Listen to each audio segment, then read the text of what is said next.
Hi, Jessica.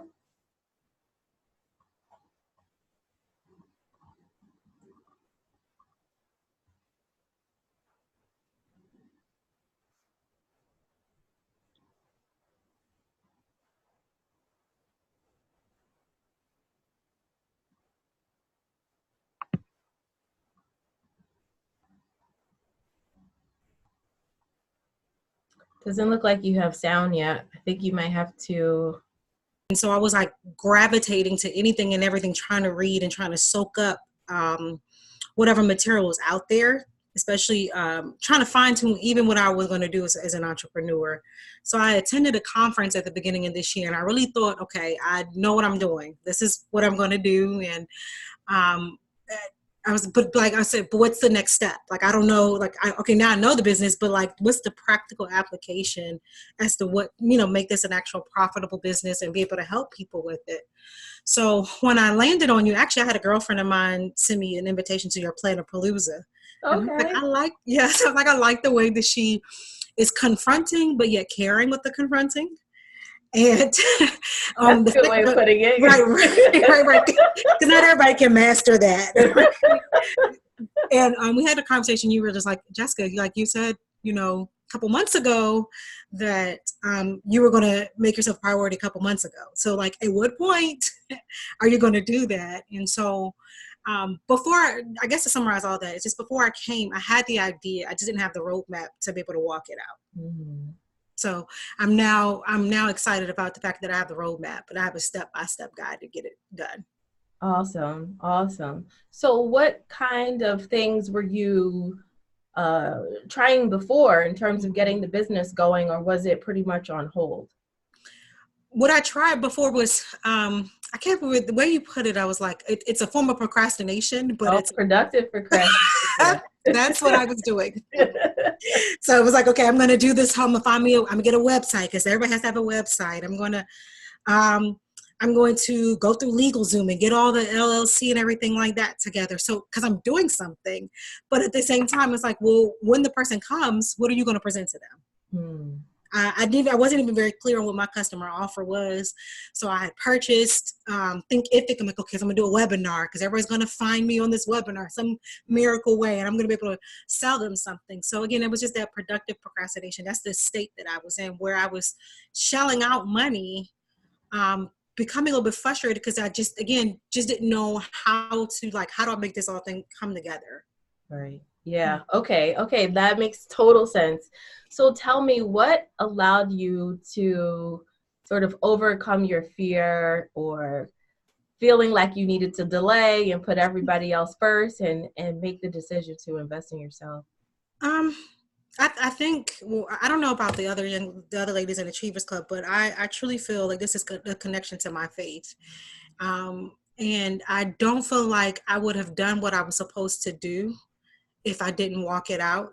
And if the help was there, I felt like, you know what, like, how can you say that you wanted to do this and you wanted to be obedient, meaning to my faith, Yes. um, and the help was right there.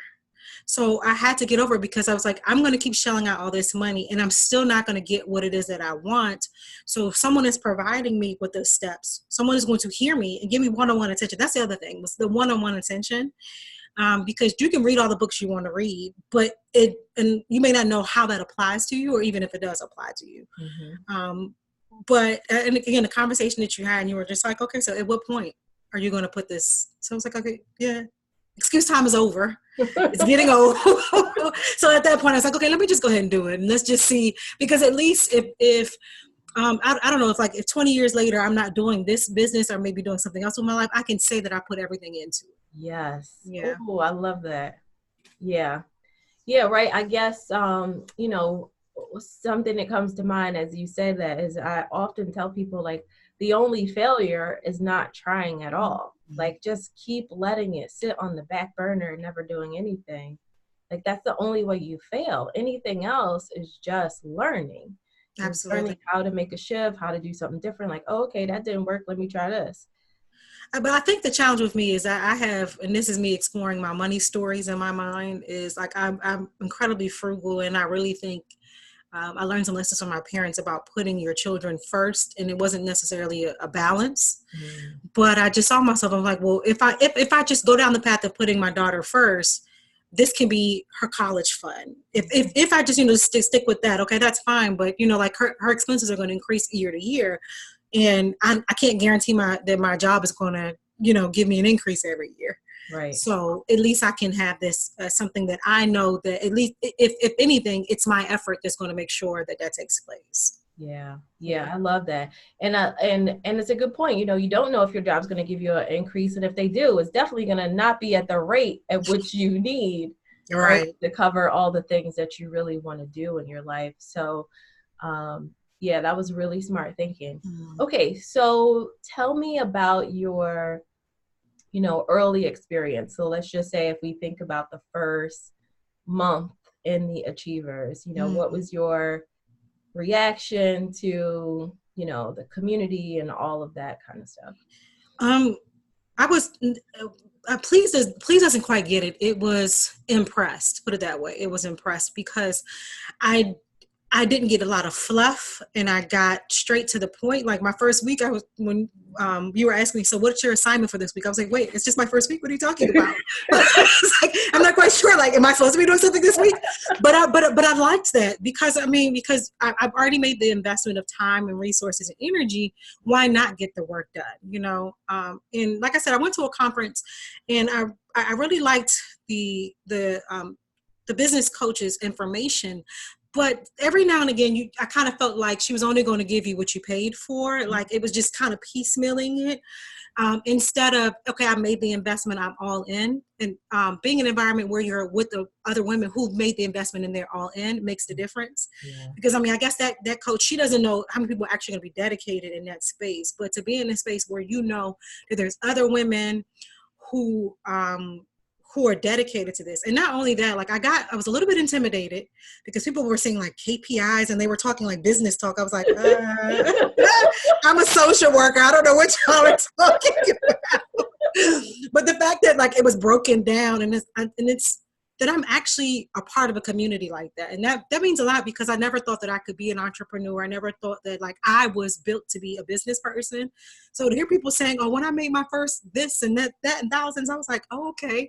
You want to be around people who are either going the way you're going or have already done it and are succeeding in it. So that's what really impressed me, that it wasn't necessarily, okay, you're in the baby pool and they're all in the adult pool. It was more like, dive right on in. Whether you got your slippers or not, dive right on in. So I was thoroughly impressed. Okay, that's awesome. So tell me about what you have learned so far. Been your some of your learnings that you've had. Traction, that I've learned that traction really takes doing something every week. It takes it doing something every week.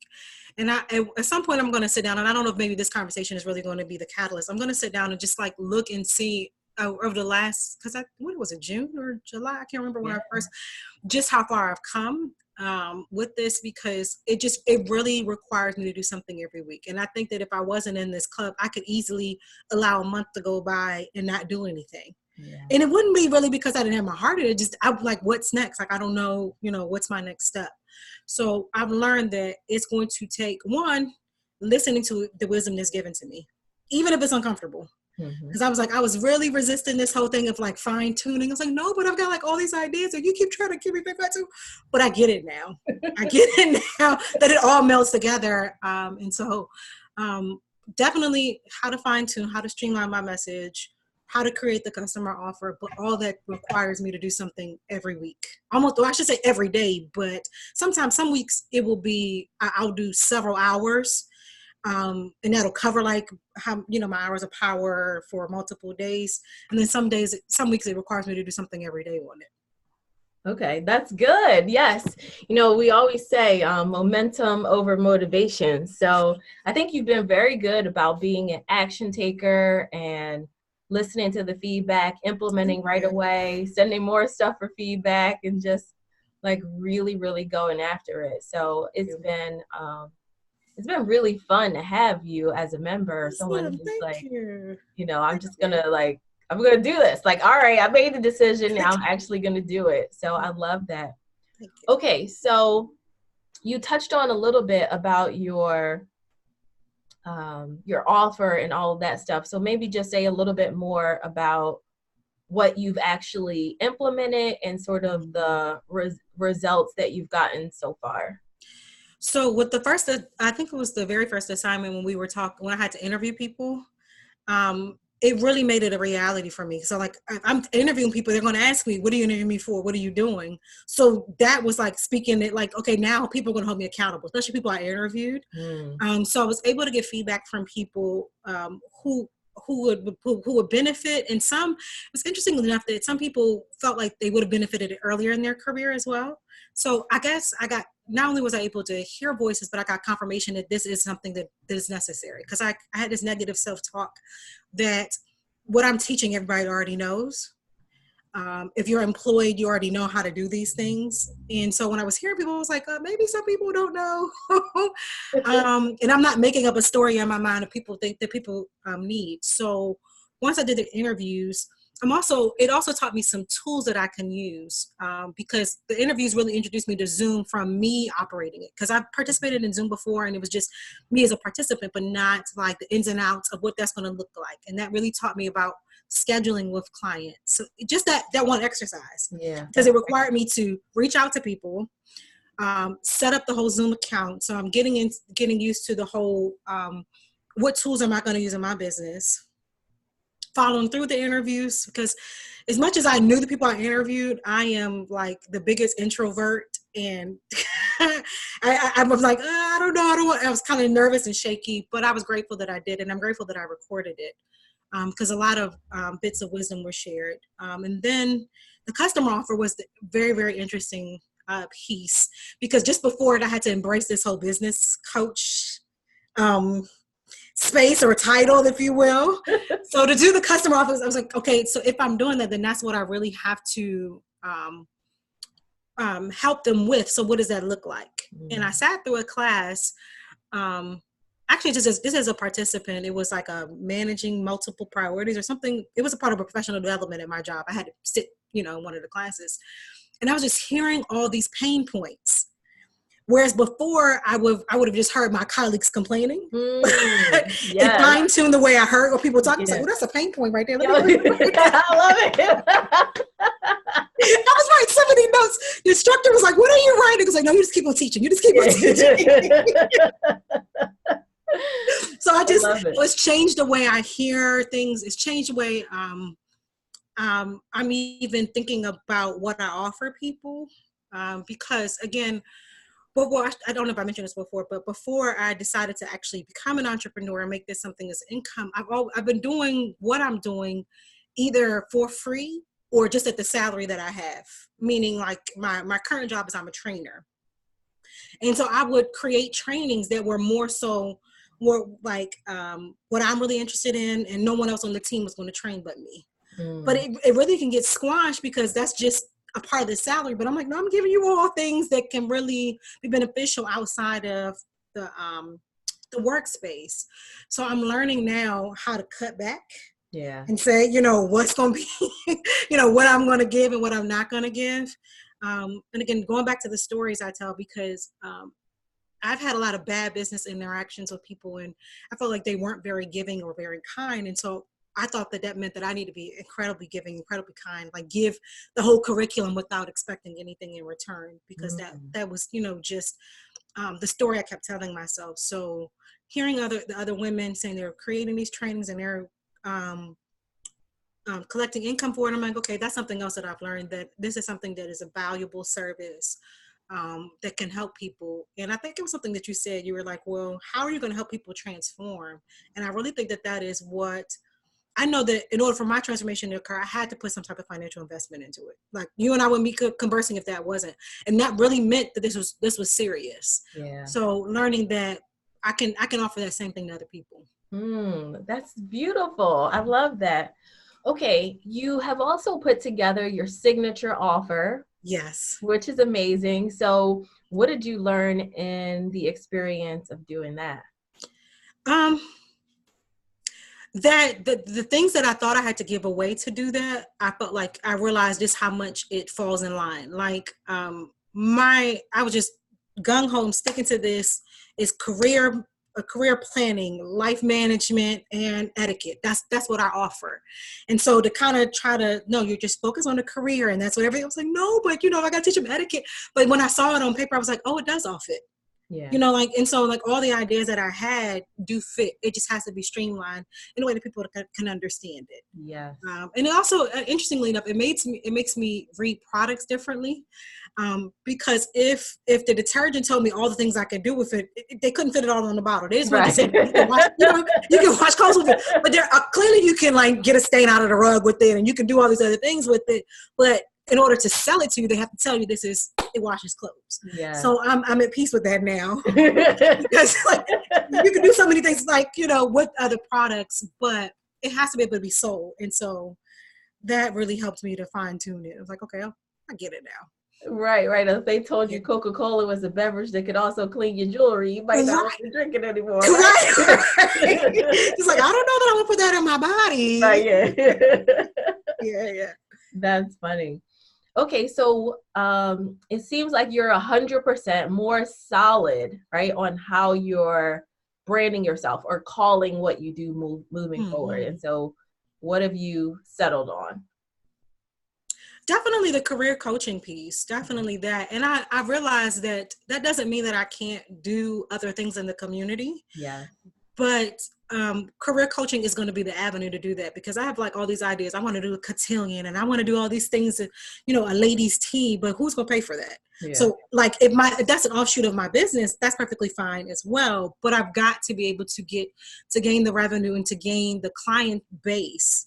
And I think career coaching is what's going to be. I do have to say that I had someone very close to me tell me that there's way too many career coaches out there, and there's something you shouldn't do. The market is too flooded. Yeah, they were really close to me, and it crushed me. So I was just like, maybe. And I think that's, if I'm being transparent, I think that's a part of the reason why I was hesitant towards that as well. Because I respected this person's opinion, and but now I get that there's a lot of people who are teachers. Yeah. There's a lot of people who are dentists, and there's Pizza Hut, Domino's, and Papa John's. So I think it's okay that there's a lot of career coaches, because people go to those different businesses for what they uniquely offer, and it's okay for me to call myself that, especially because I think some of the other people who call themselves career coaches may not look at it from the lens that I'm looking at it. I don't think that very many people are looking at resume and interview. They're talking about living your dream life a little bit differently. Yeah. I have a coworker who does that, and hers is more so the emotional aspect to it, and I'm more like the practical aspect to it. So if she and I can be in the same space teaching similar classes, then I know I'm okay with that.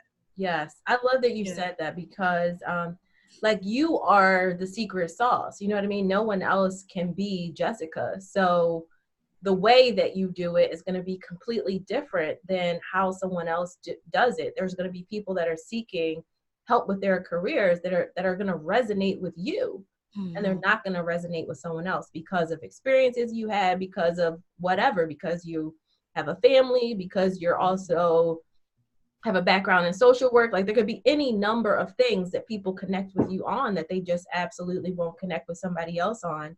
And as you start to work with more people, you will find your niche, right, within career coaching. But it doesn't mean that you can't do it, because absolutely, there's a pizza store on every corner, right? So, and guess what? Each of them tastes different. Right. So that's a really good point. So let's talk about maybe some low lights that you might have had within the club, something that you were struggling with, and how you've been able to use, whether it be the community or the resources or whatever inside of Achievers to overcome that. Well, some lowlights were some personal changes in my life that required me to have more responsibility and struggling with being able to say no. So it's like a low light wrapped in a highlight altogether. But when you tell me every Monday at 3:00 we have a meeting, I was like, okay, well, that means some things have got to be shifted. So the first low light was what did I get myself into? Can I really commit to that? Can I really commit to making sure that whatever the assignment is completed the next week? So I had some some self-doubt about that, because I was like, looking at the schedule, I don't even know if I'm scheduling enough time to sleep. So let alone participate in this this meeting. So I was a little discouraged at first, but when I got on the call and I was like, okay, these women are doing this every week, so I've got to. Yeah. And so if I didn't quite get it, like, then I had like I guess you can say a timeline in my own mind, like it's got to get done by Saturday. So I would disappoint myself if I didn't get it done like in the way that I wanted it by Saturday. So just, it was more so self-talk, I guess, to summarize that up with my lowlights. And then the financial struggles that I have, you know, with a daughter that goes to private school and is now in additional dance classes. Yeah. and like she wants to go in pageants and do all this stuff. And I'm like, can I afford that? And so that was a bit of a struggle for me as well. So the finances and the self-talk were definitely my lowlights. Yeah. And then, so how did you sort of move past those things? Because you have been able to, you know, figure it out and show up for yourself every week and show up for everybody else every week. So what's been the shift inside of you that's allowed you to say, like, I'm going to just go ahead and take this time for me? You know, it's a saying that's said over and over again. You find money for what you want, and you find time for what you want. Like, you make time for what it is that you want.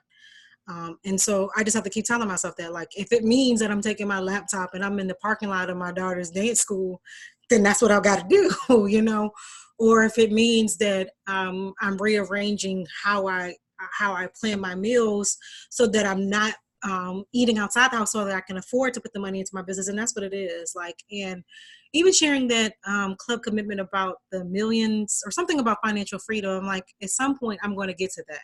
Yeah. So I think that's what's in my mind. Like, I've got at least 3 different vision boards in my house, and they're strategically placed for me to keep walking past them. I'm like, someday it's not gonna come down till I get to it. So knowing that I put too much energy into it to turn around at this point.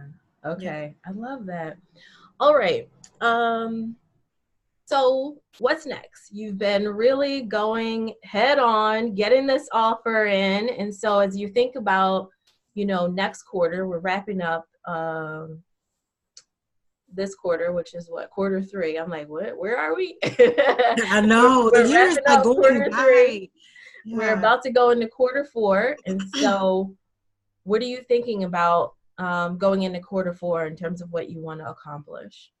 I definitely want to get some wisdom and feedback on this, because I really want to be able to do some online courses. And so that I was just thinking about that the other day. I was like, so, you know, what's the next step for me? I want to be able to do the online courses, because I could see that as being 2 revenue streams. Well, 1 revenue stream and 1 reducing the amount of work that I do type stream. Because if I can incorporate the online course material with my coaching, maybe I can make some adjustments that way. And then if I do actually have a group, that can really help as well. So I really would like to get some online courses going, so that if I am transporting my daughter to an activity, I can say, refer to this training. Yes. And I also really, really enjoy listening to your podcasts. Awesome. And it's interesting because I make my daughter listen to them too. So we're like cooking while listening to podcasts. Oh, that's awesome. And so I'm like, I like this, that you're able to have that reach, and I'm able to connect with you when you may be laid on the beach somewhere, but I'm still able to glean from your wisdom. And so I really would like to be able to do that as well. The podcast and the online courses, I would really like to be able to do that. Okay, awesome. Well, Jessica, I think your potential is unlimited, girl. You have been a rock star these first couple of months. So I'm so excited for you and your business. Thank you. And everything that's coming next for you. Awesome. Thank you. You're welcome.